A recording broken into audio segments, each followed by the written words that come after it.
voltando aqui, gente, hoje vamos falar com um dos maiores humoristas que o Brasil tem. Um dos humoristas, eu acho que mais consagrados. E como a Cíntia lembrou muito bem, que marcou a carreira dele com frases que quando a gente escuta, você fala, é fulano. E para você saber de quem a gente está falando, Rafa fez um resumo, né, dessa carreira tão linda, desse grande famoso, né? Exatamente. Vamos ver? Vamos. Ivanildo Gomes Nogueira nasceu em Serra Talhada, em Pernambuco, e se mudou para São Paulo com os pais e os irmãos ainda criança. Na juventude, tentou ser jogador de futebol e treinou nas categorias de base de diversos clubes. Mas foi em 1981 que Ivanildo, o jovem jogador do Ituano, teve o tornozelo fraturado por um companheiro de equipe durante um treinamento. Afastado do futebol, viu seu futuro mudar quando criou uma esquete que daria origem a seu personagem. Após algumas aparições em programas de calouros na TV na década de 80, ele só se tornou conhecido ao entrar para o time da Praça é Nossa, na década de 90. Aí o Ivanildo virou o Batoré. Junto com seu visual marcante, o personagem é lembrado até hoje por um de seus bordões mais conhecidos. Além de contar piadas, Batoré usa o humor escrachado e zomba da sua própria feiura e pobreza. Após 13 anos de SBT, mais uma porrada da vida. Foi demitido em 2003, numa crise da emissora, como forma de contenção de gastos. Após ser dispensado, o personagem atuou em atrações como Escolinha do Gugu, a novela Velho Chico e Cine Hollywood. Na época da demissão de Batoré, foi escancarada pela mídia uma briga dele com Carlos Alberto de Nóbrega. Carlos Alberto chegou a ficar 13 anos, entre 2003 e 2016, sem falar com o humorista. No ano passado, ele voltou a gravar A Praça é Nossa, mas novamente a atração teve as gravações interrompidas, dessa vez por conta da pandemia do coronavírus. Sem trabalho, Ivan acabou entrando em depressão por conta de problemas financeiros e chegou a emagrecer 14 quilos. Olha, eu vou te chamar de Batoré, porque pra mim você é o Batoré e sempre será o Batoré. Antes de mais nada, é um prazer ter você com a gente aqui hoje. Mas eu acho que, mais do que isso, uma oportunidade da gente poder falar do que está acontecendo com milhares, milhões de brasileiros. De todas as classes sociais que tinham uma condição mais favorável, agora não as têm. De quem fazia muito sucesso como você e que a pandemia virou a vida de cabeça para baixo dessas pessoas. Rafa disse muito bem, você com depressão, a gente falou há pouco do Fiuk até, que falou a mesma coisa, do processo dele de depressão. Essa é uma doença que atinge a todos, independente do momento. Mas com a pandemia, a situação fica ainda pior, né, Batoré? Bom, Kátia, primeiro é um prazer muito grande, parabéns, eu te assisto quase todos os dias. Eu só não vou falar que assisto todos os dias, vamos me chamar de vagabundo. Os caras não tem o que fazer, não. Vagabundo. Tem uma coisa, você não é vagabundo. Um beijo a todos que estão aí, eu acompanho, parabéns pelo trabalho de vocês. Na verdade, bom, agora há pouco você falou com o Fiuk, né? E agora eu com o Feioco. Né? Você não é feioso nada.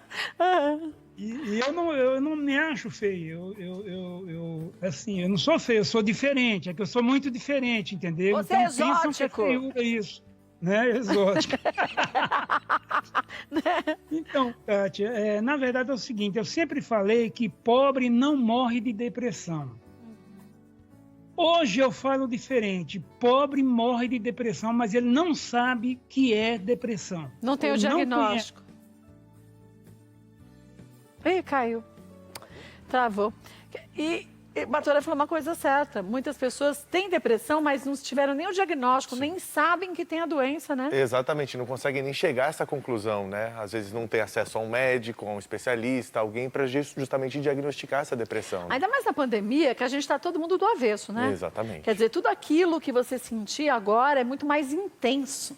Então é difícil a gente saber o que de fato é só uma tristeza, o que é uma depressão, o que é um estado que você precisa de uma ajuda também de alguém. financeira. E isso muitas vezes a gente também não está preparado para aceitar. Agora eu preciso de uma ajuda, vamos nos ajudar, onde você pode me ajudar? A gente não foi criado para isso, né? Sim, com esse pensamento. Sim, todos nós tomamos porradas da vida, né? O tempo todo. E às vezes a gente fica mais chateado, fica mais triste. Mas até que ponto isso realmente entra numa depressão mais profunda? Até que ponto isso é só uma chateação, né? É difícil. Agora, Cíntia, quando a gente fala num humorista, a gente pensa que o tempo inteiro ele é daquele jeito, quer dizer, não é um personagem, não que o Batoré não seja o Batoré o tempo inteiro, mas que ao mesmo tempo ele tem que estar pleno. E a vida da gente, como a doutora Tatiana falou há pouco, não é nada desse jeito, né? Imagina, pelo contrário, né, Kátia? É um personagem. Eu sei que as pessoas às vezes têm essa dificuldade dessa separação. É até agradável você chamá-lo de Batoré. É isso mesmo, ele é o Batoré pra gente. Ele não é o Ivan. Só que existe o Ivan por trás do Batoré. Existe o homem que batalha, que precisa pagar suas contas, que visivelmente está abatido. Até tomei um choque, assim, ao vê-lo. Ele tá mais magrinho mesmo. O Rafa pôs no texto, são 14 quilos a menos. Então, é visível, né, Kátia? É visível ao mesmo tempo, é visível para todo mundo, viu? O Batoré Barrivan. É visível o quanto que a gente precisa de você, meu filho. A gente precisa de alegria, porque tá todo mundo no mesmo barco, porque você está dizendo o que você está passando. Eu não tenho preconceito nenhum, Kátia. Eu vou até mostrar para vocês que eu tô mais feio do que o normal, ó. Deixa eu ver. Você não tá feio, não, você tá bem. Tô parecendo um mosquito da dengue de fone, né? Você tá até mais sarado. Você melhorou. Tô mais o quê? Sarado.